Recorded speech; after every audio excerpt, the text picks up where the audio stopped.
Por el Grupo Parlamentario Mixto tiene la palabra el señor Matute. Sí, sumamente breve. Bueno, muchas gracias, señora presidenta. Seré sumamente breve, únicamente para agradecer la asistencia del representante de la CIG, el señor Enso Louzao, para manifestarle la sintonía que desde Euskal Herria Bildu mantenemos con buena parte de lo que ha señalado, y únicamente a modo de pregunta para plantearle una cuestión. Nosotros no estamos tanto, y así lo hemos manifestado en esta comisión, bueno, en la comisión de la que pende esta comisión, como en el propio Pleno, por una reforma a la LOMCE que se nos antoja imposible, dada la correlación de fuerzas, sino por la construcción de una ley propia, de una ley vasca que nos permita construir ese modelo educativo no anclado en el neoliberalismo y sí capaz de generar hombres y mujeres libres iguales y sobre todo con conciencia crítica. No sé si esa reflexión existe o se abre paso también en su sindicato, en la CIGA, en TISO, o si por el contrario todavía creen que dentro del marco de pugna que se pueda dar ideológica en el terreno de la LOMCE se puede construir esa realidad a nivel estatal que usted señalaba.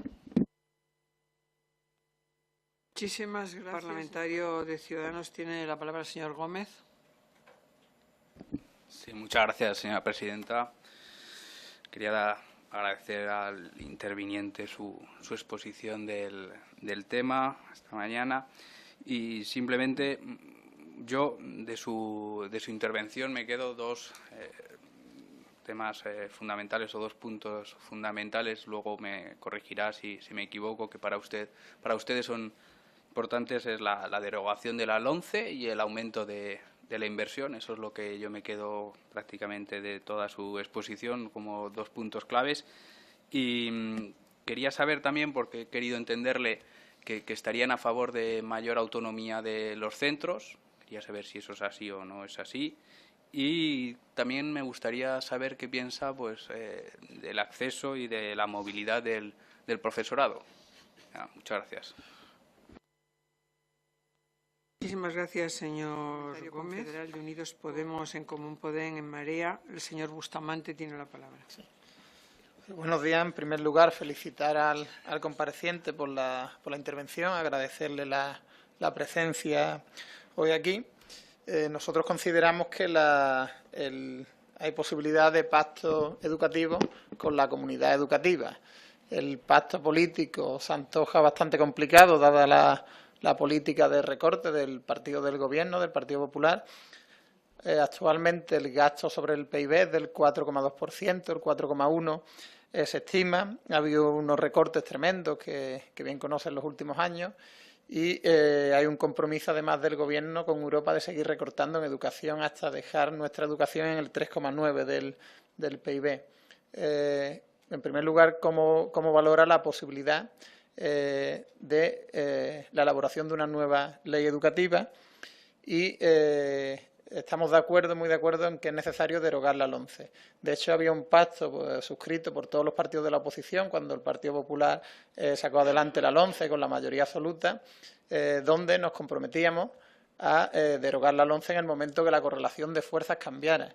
Nosotros pensamos que es fundamental la derogación de la LOMCE en tanto en cuanto es una ley profundamente ideológica y elitista de la educación, que lo que busca es crear mano de obra barata y tiene un enfoque claramente mercantilista.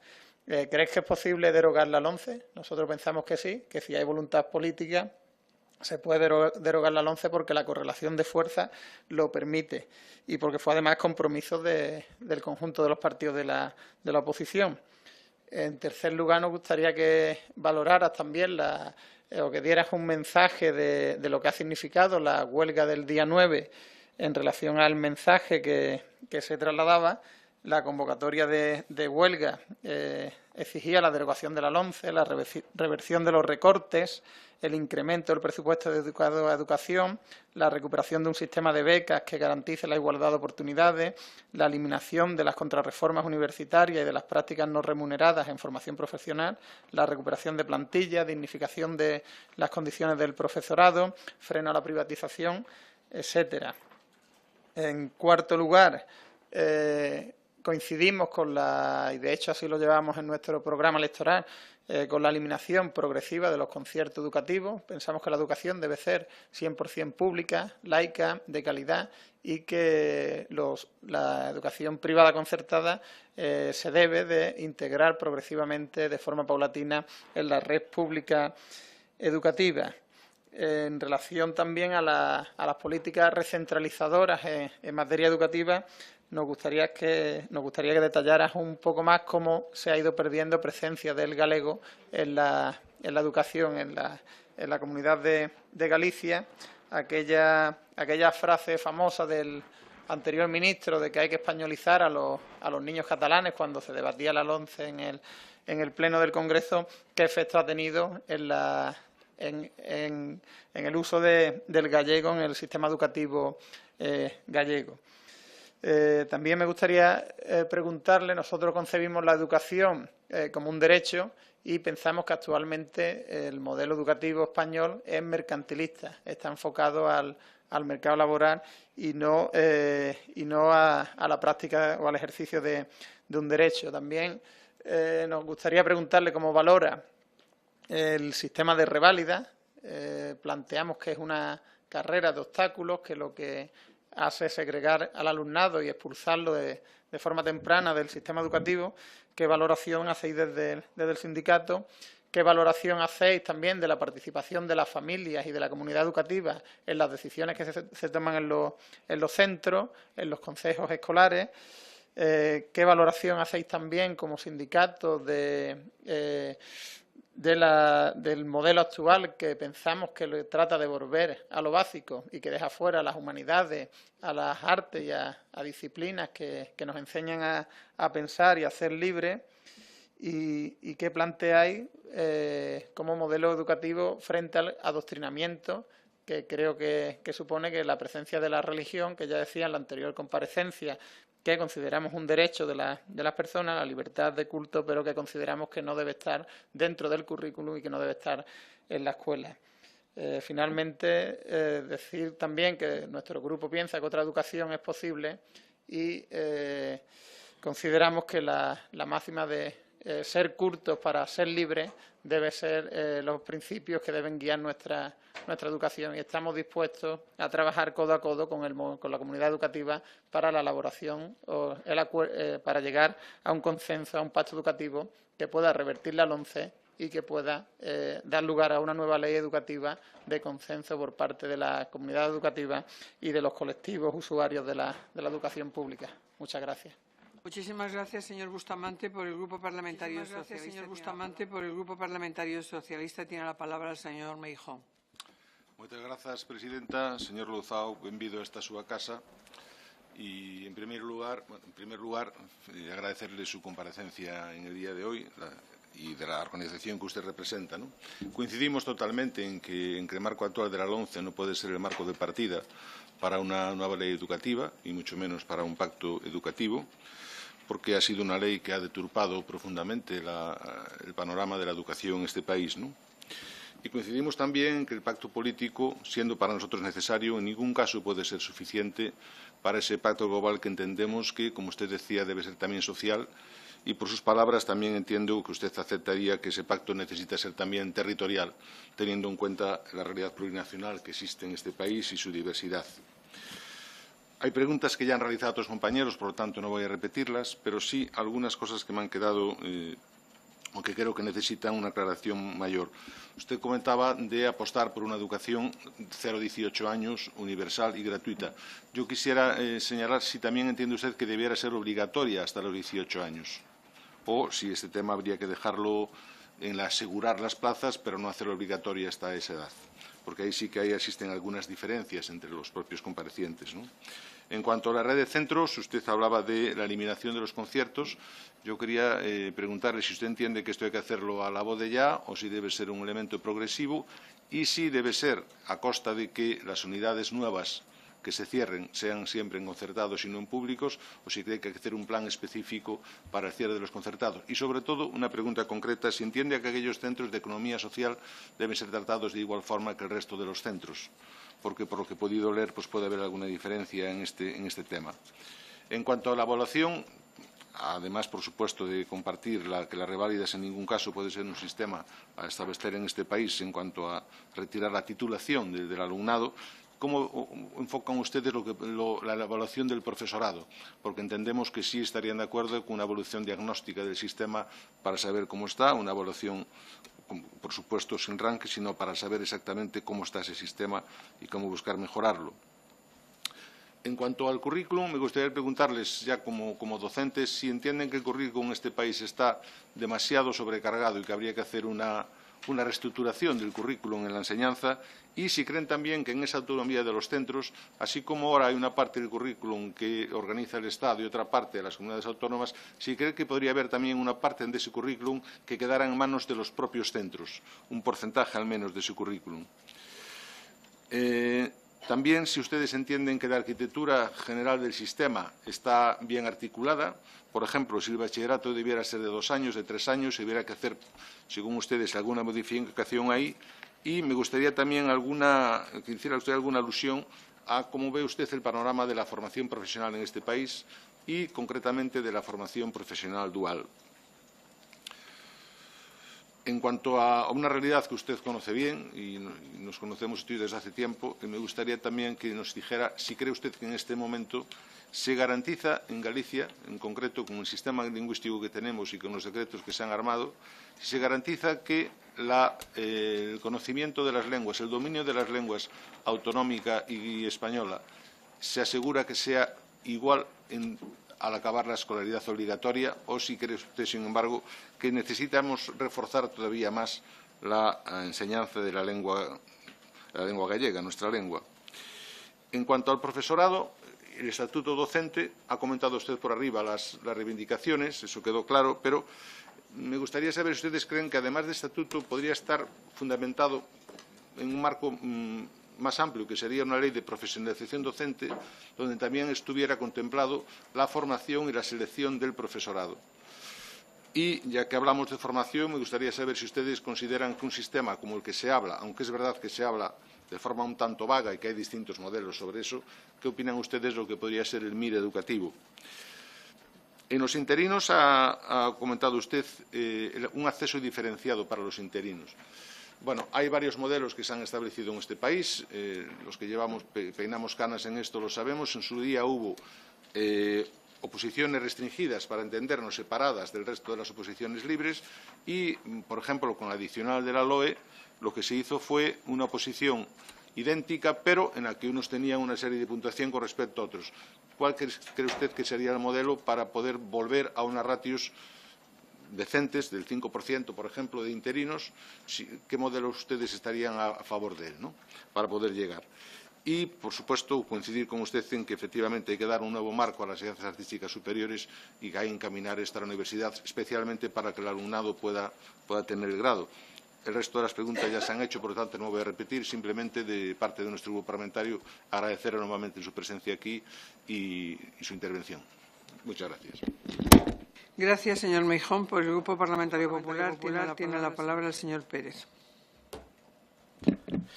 Muchas gracias, señora presidenta. En nombre del Grupo Popular, agradecer la presencia al señor Louzao Rodríguez en esta comisión y decirle que, en principio, nos conceda el beneficio de la duda. Yo creo que el Gobierno está dando pasos sinceros para alcanzar un pacto social y político por la educación y hasta ahora pues tampoco ha dado muestras de que esa propuesta no sea sincera. Por tanto, creo que es bueno que todos abandonemos esa foto fija, que nos olvidemos de ese Gobierno malvado que quiere engañarnos y que lo único que pretende es mantener a toda costa la LOMCE, y de verdad pues todos contribuyamos a ese pacto educativo, que es lo que nos trae a colación y los que, obviamente, o por eso estamos aquí, ¿no? En segundo lugar, creo que también hay que ir ya olvidándose de esos monstruos educativos que aparecen por doquier. La escuela concertada mercantilista, la religión que adoctrina. Pues mire usted, hay una Constitución que es el marco fundamental de convivencia, en el cual se establecen pues una serie de requisitos fundamentales en el artículo 27 y que todos nos debemos a él. Por tanto, creo que las reglas de juego están claras y yo, desde luego, no veo que la escuela concertada tenga un espíritu mercantilista. Ahora, si es que usted lo que pretende es volver a la escuela comprensiva, al aprobado para todos al fracaso escolar, en definitiva, al fracaso social que ha llevado a generaciones de estudiantes españoles a ese no saber dónde ir, a esos en definitiva, a darse de bruces con una realidad con la que no contaban, pues entonces díganlo también, porque parece ser que desde hasta la 11 todo iba a pedir de boca, iba sobre ruedas. Pues mire usted, yo conozco índices de fracaso escolar por encima del 37% en varias comunidades autónomas, por encima del 37%. Y alumnos que no conseguían pasar de curso, casi el 40%, antes de la 11. Por consiguiente, si hablamos de problemas, hablamos de algunos aspectos negativos del sistema, habrá que irse también más atrás con objeto de no tener una foto fija, sino tener una foto un poquito más amplia. No estamos de acuerdo en los 17 sistemas educativos. Esto es lo que nos ha traído a esta situación. Yo creo que un alumno tiene que saber que el río Genil pasa por Granada o que el Sil o el Miño son ríos gallegos en conjunto, pero no creer que solo existe el río Genil. No, mire usted, este no es el país de la batueca. El país de la batueca era algo que se popularizó en el siglo XIX. Hoy en día tenemos una mente más amplia, estamos en un mundo globalizado y, por consiguiente, nuestros alumnos tienen que también prepararse para esa situación, no solo para ver lo que está muy cerquita o lo que nos quieren, de alguna manera, porque eso sí es adoctrinamiento también, eso sí que es adoctrinamiento. Por consiguiente, nosotros entendemos que tenemos una magnífica oportunidad para alcanzar un pacto educativo que de verdad pueda englobar las aspiraciones de diferentes sectores, cada uno cediendo en una parte, pero de luego lo que no se puede es venir a hablar de un pacto educativo con imposiciones y casi ya de entrada diciendo, oiga, yo no quiero saber nada de esto porque lo que pretende el Gobierno es, desde luego, tomarnos el pelo. No es así, todo lo contrario. El Gobierno lo que quiere es que de verdad haya un pacto educativo y que de verdad podamos salvar pues unas circunstancias que creo que no son buenas para la educación actual. No obstante, yo sí quisiera plantearle un par de cuestiones.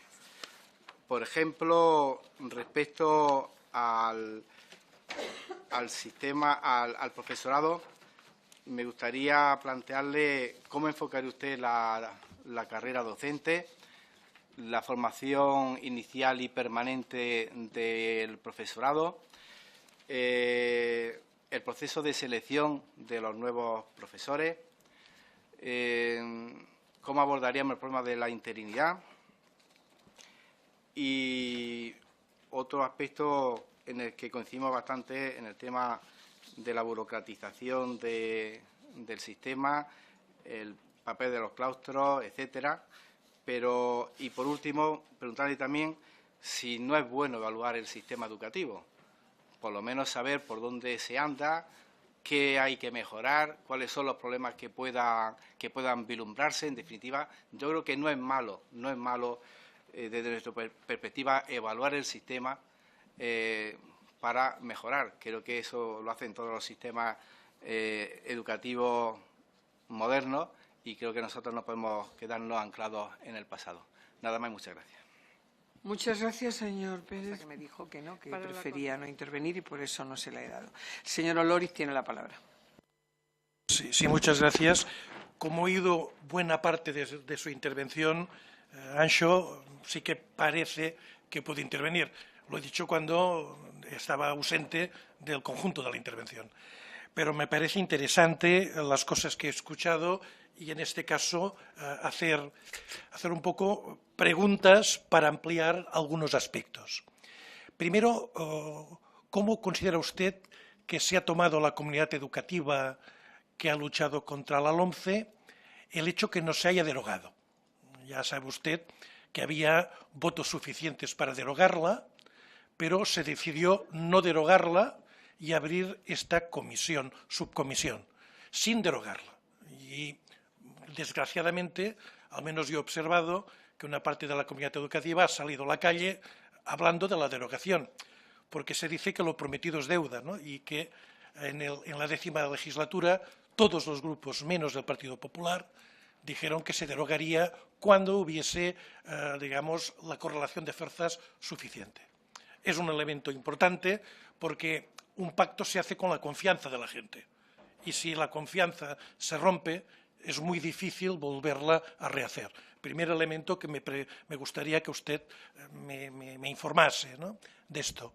Segunda cuestión, ¿no?, el pacto político o el pacto político social y territorial. Es cierto que se ha hablado de pacto social y territorial, pero hemos empezado andando solo con el pacto político. Y como usted ha podido observar, las diferencias son, para no decir abismales, diríamos que muy grandes. Puede que la participación social y la territorial nos ayudaría a llegar a acuerdos. Tercer elemento, usted no ha sido el único de traer el programa completo de su organización, el programa de máximos. Yo he escuchado hace poco a la CONCAPA y también nos traía el programa de máximos. Por tanto, es lógico que cada organización nos traiga su programa de máximos. Ahora bien, para acercar posiciones, ¿qué elementos se podrían, digamos, situar en el espacio y en el tiempo? Le digo a algunos a ver su opinión.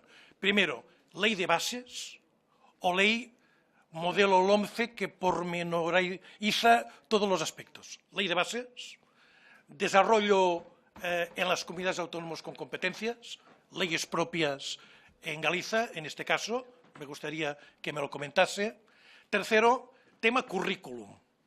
¿Hasta qué punto los currículums han de estar pormenorizados en leyes de bases estatales? Como hasta qué punto los currículums no tienen que dejar un amplio aspecto a las escuelas, a los proyectos educativos. Y a veces en este espacio nos podemos entender. Y último punto, para no agotar todo el tiempo, el concepto de servicio público. ¿Hasta qué punto podemos romper la dicotomía escuelas públicas, escuelas privadas concertadas, con un gran pacto por un servicio público que tenga unos mismos objetivos, que tenga un mismo sistema de evaluación, pero que puedan actuar escuelas privadas concertadas que acepten estos principios? Lo dejo aquí y muchas gracias por su intervención. Muchas gracias, señor. Hemos dicho hace unos minutos. El señor Louzao tiene la palabra. Bueno, en la medida de lo posible intentaré responder a las preguntas que se me han hecho, ¿no? En todo caso, hay muchas que concluye la respuesta, es decir, que concluyen una misma respuesta, ¿no?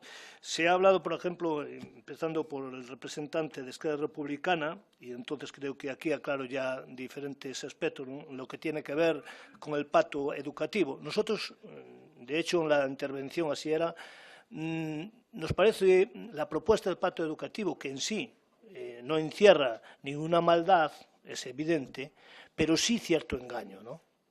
Porque es difícil pensar que un pacto educativo puede llegar a un fin que nos abarque a la mayoría de la comunidad escolar, de las organizaciones sindicales, políticas, sociales, y que tenga en cuenta, pues, la territorialidad del Estado, en la medida que no es capaz de partir con un acuerdo y ya iniciado la derogación de la LOMCE. Por lo tanto, desde nuestro punto de vista, es un engaño y no es una imposición, porque ya me gustaría a mí salir de aquí con una organización sindical allí de Galicia, pues viene aquí al Congreso de los Diputados e impone una nueva ley, porque aquí el representante del Partido Popular decía que veníamos a imponer. Pues ya me gustaría a mí, ¿no?, tener la potestad de imponer igual que tener la mayoría, ¿no? Por lo tanto, las palabras se tergiversan, ¿no? Nosotros no venimos a imponer, tenemos una posición que será tan legítima, en todo caso, como la que tiene el Partido Popular, Y imponer es cuando alguien es capaz, a través, pues, de la norma o de otros medios, de hacer posible algo. Pues nosotros no somos capaces de hacer posible nuestro proyecto educativo. Pero decía que el punto de partida de un pacto por la educación, si hubiera voluntad, por lo menos desde nuestra perspectiva, pues sería, señores, hay un acuerdo de derrogar la LOMCE. Y como se ha dicho, ese acuerdo hay una mayoría en el Parlamento, pero no se efectiviza. Ni siquiera, no es que no se efectivice, es que ni siquiera se admite que se va a llevar a cabo. Por lo tanto, es evidente que desde nuestro punto de vista el punto de partida es engañoso. Pero es engañoso porque, sin lugar a dudas, desde el año 2010 nosotros hacíamos hincapié en que eran 9 huelgas generales que ha habido en el ámbito educativo gallego, muy exitosas. No vamos a hablar de porcentajes. En todo caso, hay un porcentaje que ahí está, que el 80% de las familias en la enseñanza pública, que es aproximadamente el 70% de la enseñanza en Galicia, no ha enviado a sus hijos durante 2 días en tercero y en sexto de primaria para hacer las reválidas. Esa es la comunidad escolar. Esa es la visión que tiene la comunidad escolar al respecto de la LOMCE y al respecto de las reválidas, ¿no? Que ya de paso pues también dejo constancia que desde el punto de vista de la CIGA es evidente que para nosotros la evaluación, el sistema educativo tiene que ser evaluado. El profesor, es decir, todo el conjunto del sistema educativo, todo, desde el profesorado, no desde una perspectiva punitiva, sino desde una perspectiva de apoyo, de orientación del propio sistema educativo. Por lo tanto, hay que evaluar todo el sistema educativo, no solo el profesorado, la propia administración educativa, a la inspección, a los recursos, a los medios que tienen los centros, etcétera, etcétera. Y al final pues se concluye. Nosotros estamos en contra de evaluaciones que estratifiquen al profesorado, que condicionen sus salarios a esas evaluaciones y que sean evaluaciones exclusivamente parciales, ¿no? Parciales. Tiene que ser una evaluación del sistema educativo general. Y a partir de ahí, pues, en todo caso, pues estamos abiertos a concretar en cómo se llevaría a cabo esa evaluación del sistema educativo. Lo que sí es, las propuestas que ha habido siempre en referencia a la carrera docente, pues han sido siempre estratificadoras para el profesorado y siempre ligadas, pues, a las condiciones de trabajo y a las retribuciones, ¿no? En relación con el Pacto por la Educación, es obvio que desde nuestro punto de vista lo vemos difícil porque nosotros somos una organización galega y nacionalista, y desde esa perspectiva el sistema educativo es un sistema educativo centralizador y españolizador. Sí, el señor Guardio era para españolizar Cataluña, seguramente su inconsciente le llevó a pensar que Galicia no era necesario porque ya estaba suficientemente españolizada. Por lo tanto, no era necesario, ¿no? Pero la propia aplicación de la LOMCE ha supuesto una involución en lo poco que tiene la educación que nos considera como gallegos. Y no se trata, hombre, yo me imagino que la educación tendrá que a partir de lo próximo, lo cercano, de lo local, por lo menos es un principio pedagógico, creo que bastante irrefutable, ¿no? Y a partir de ahí el conocimiento de lo general, ¿no? Pero yo me imagino que a la hora de estudiar por los sistemas, cualquier sistema político, cualquier sistema social, cualquier sistema geográfico, cualquier principio científico, etcétera, etcétera, se puede hacer desde una visión global, desde una visión pues, centralista o desde una visión galega, ¿no? Es una evidencia. Y claro, nosotros tenemos historia, nosotros tenemos identidad, nosotros tenemos cultura. ¿Y sabes lo que nos ocurre? Es que se ha negado nuestra cultura, nuestra historia y nuestra lengua para imponer otra. Nosotros no somos, los gallegos, bajo ningún concepto estamos indispuestos a tener los máximos conocimientos y que el sistema educativo, evidentemente, conozca la historia del Estado español. Lo único que decimos es que nuestra historia no la conocemos. Y lo poco que se conoce es tergiversada. Lo poco que se conoce, porque ahí están las pruebas, por si alguna duda tenemos, pues bueno, es evidente que el sistema educativo de la LOMCE tenía muy claro desde el principio la centralización. El sistema educativo tenía que necesitaba una recentralización. ¿Pero por qué? Las reválidas hacían una triple función.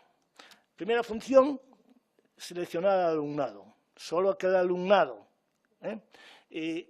no carente de recursos y de medios, porque las reválidas, el sistema educativo, todo el mundo sabemos que no es capaz de dar respuestas a las necesidades que el propio sistema impone. Hoy es difícil que un alumno o alumna apruebe la educación extranjera sin tener clases particulares. Hoy, un porcentaje importante de alumnos y alumnas van a clases particulares de matemáticas o de otras materias. Eso no es igualdad de oportunidades. Y entonces, por encima le metemos unas reválidas que lo que hace es seleccionar a ese alumnado que ya ha tenido más posibilidades y más recursos para llegar a los objetivos que tiene marcado el sistema educativo. Esa era la primera razón de las reválidas.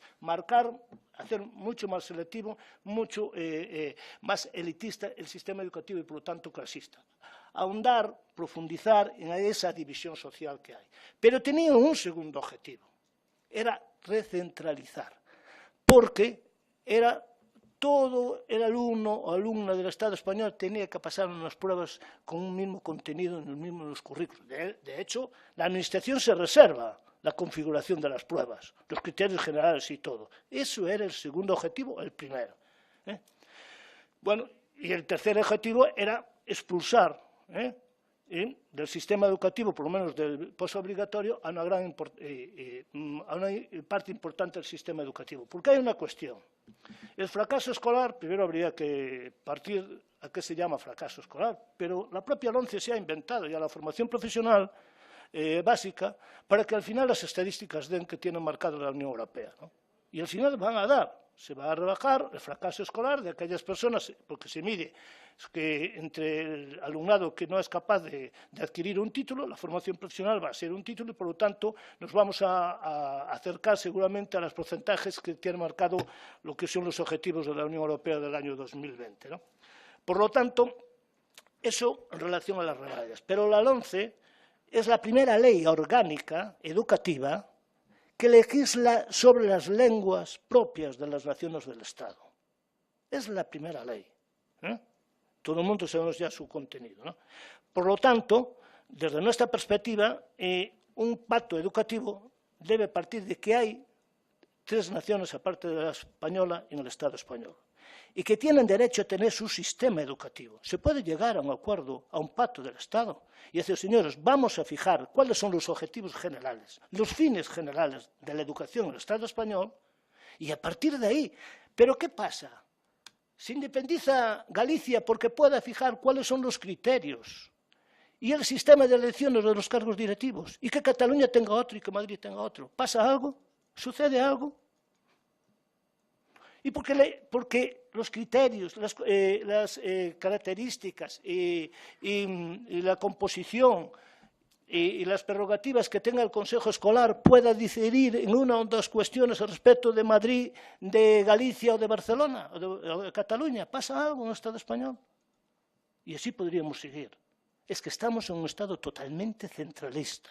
Pero es más, pasa algo porque Galicia en este momento, que tiene previsto convocar a oposiciones, las tiene paralizadas porque no hay presupuestos, y dicen que es ilegal porque no hay presupuestos en nivel de Estado. ¿Quién mejor que la Xunta de Galiza sabe cuáles son sus efectivos que necesita para el curso que viene?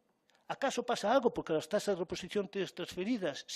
Bueno, nosotros estamos en contra de las tasas de reposiciones, pero bueno, lo que es la ordenación del profesorado, ¿acaso pasaría algo? Y así podríamos continuar, ¿no? ¿Y acaso pasaría algo porque nuestra enseñanza partiera de nuestra realidad geográfica, económica, social, filosófica? Y eso que no se preocupen los señores diputados y diputadas. Iban a tener una formación general idéntica a la que pueden tener hoy.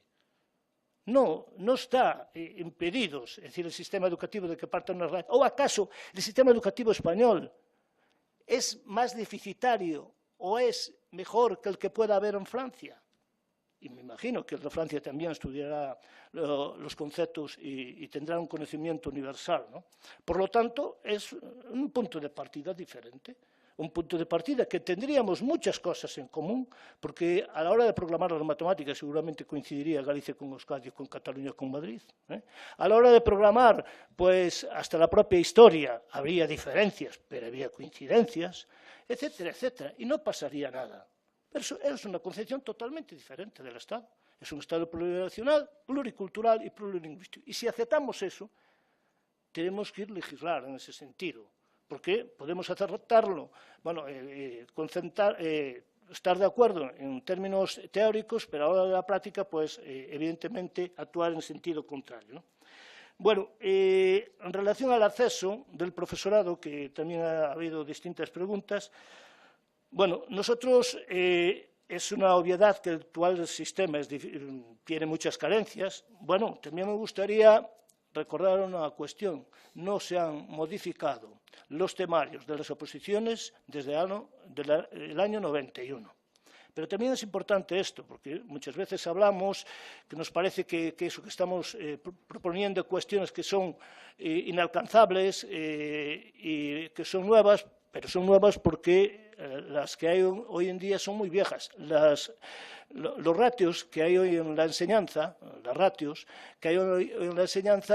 provienen de la LOS de 1991.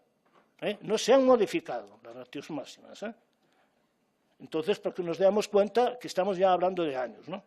Por otra parte, pues bueno, el acceso, muchos de los temarios que hay en este momento son del año 91 también. Sistema de acceso.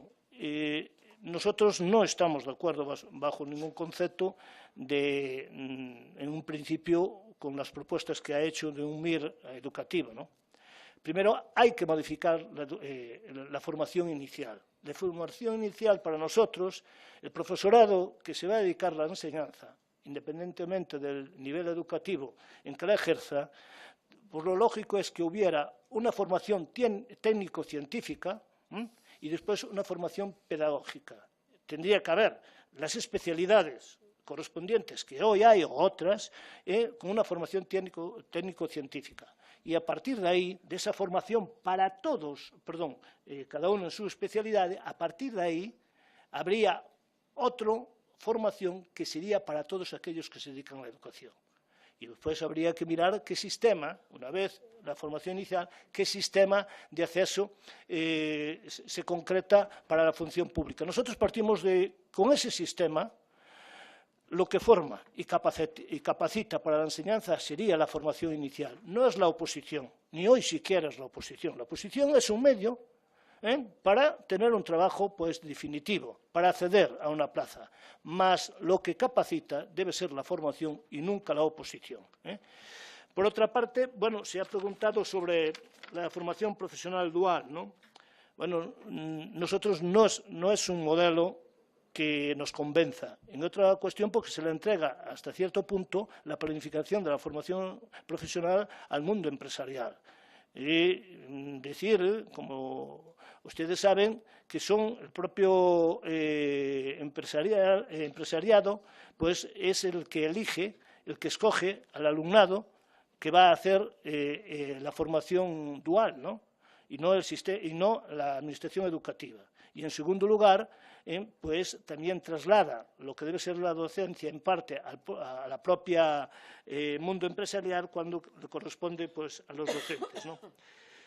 En relación con la situación actual de nuestra lengua, bueno, yo creo que es importante, ante esos que dicen de la imposición, que el sistema educativo galego no se llega a impartir en el conjunto de la enseñanza no obligatoria, en la enseñanza no universitaria. En la universitaria aún estas cifras son más bajas. En la universidad no se imparte ni siquiera el 10% de la enseñanza en galego, y en la enseñanza no universitaria, es decir, desde infantil hasta la formación profesional, pues estamos hablando que alrededor de un 15% de la enseñanza se puede impartir en lengua galega, ¿no? Pero es más, hay niveles educativos, y en las ciudades y en los grandes núcleos de población, que es la mayoría en Galicia, que en la educación infantil apenas tiene presencia la lengua gallega como lengua vehicular. En la formación profesional no hay material, y yo reto a alguien de aquí que me busque algún manual o algún material en nuestro idioma en la grande mayoría de las familias de formación profesional. O ¿cómo si en un país como el nuestro no fijamos en qué materias, como mínimo, se debe impartir en nuestra lengua, nos lleva que las editoriales no hacen manuales, ni hay manuales en la mayoría de las materias, aunque esté el profesorado dispuesto a impartirla en nuestro idioma. Por lo tanto, tiene una sobrecarga de trabajo, ¿no? de partida, ¿no?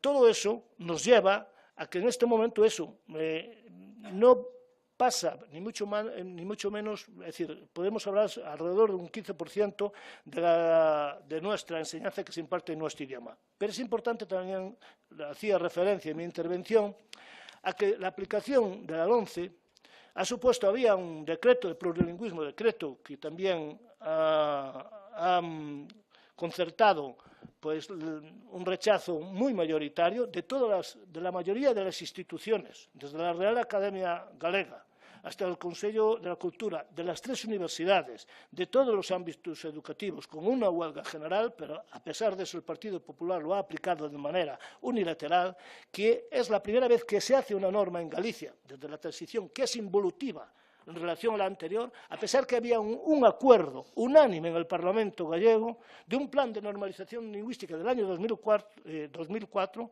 en la cual estaba de presidente el señor Fraga y vicepresidente el señor Feixóo. Bueno, pues ese plan de normalización que había tenido el máximo consenso porque fue aprobado por unanimidad en el Parlamento gallego, ha llegado desde el año 2009, lo que ha ocurrido, pues se han olvidado de aplicarlo, ¿no?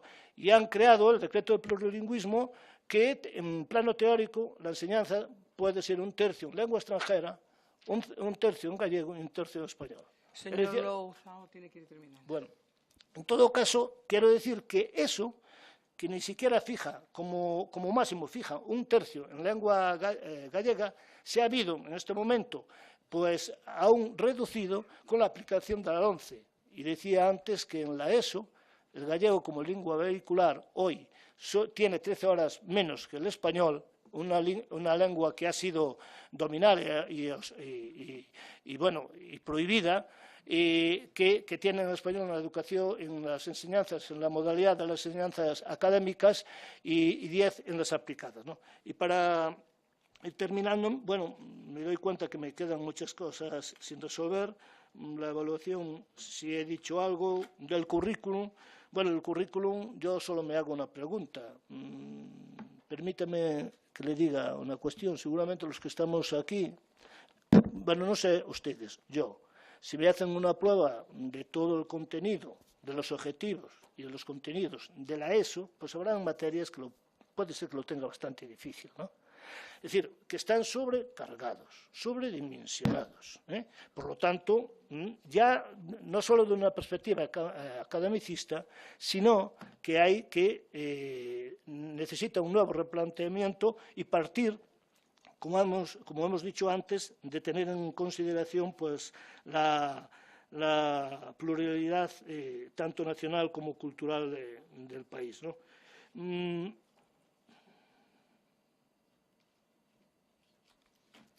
Bueno, pues nada más. En todo caso, pues concluir, porque creo que ha habido más preguntas en ese sentido.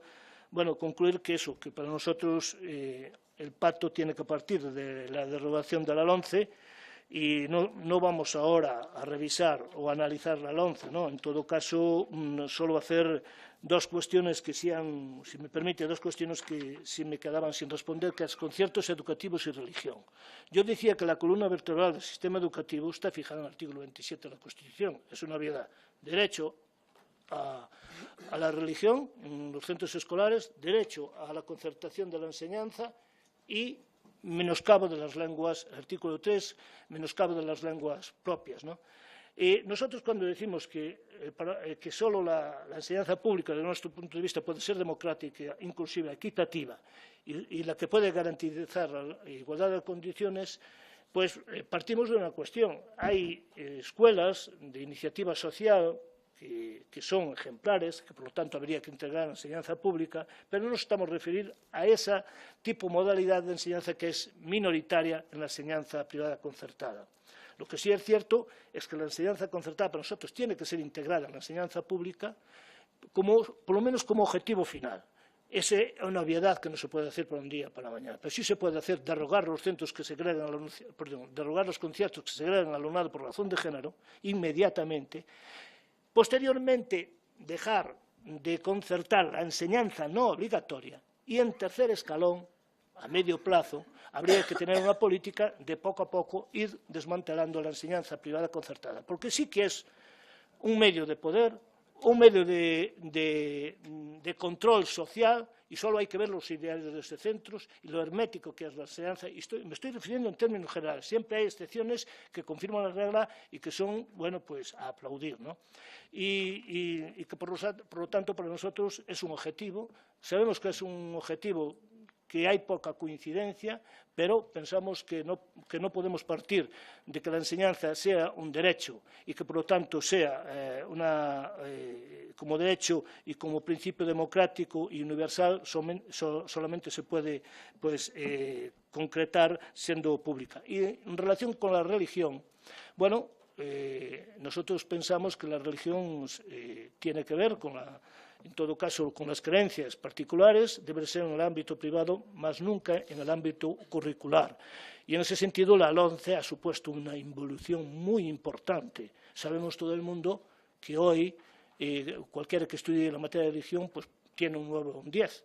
Y sabemos que ese 9 o un 10 con una hora compite con una materia dura de 3 o 4 horas. Y su nota es equivalente para las becas, para el acceso a otros estudios, etcétera, etcétera, etcétera, ¿no? Por lo tanto, nos parece ya desde un punto de vista discriminatorio, ya no solo confesional.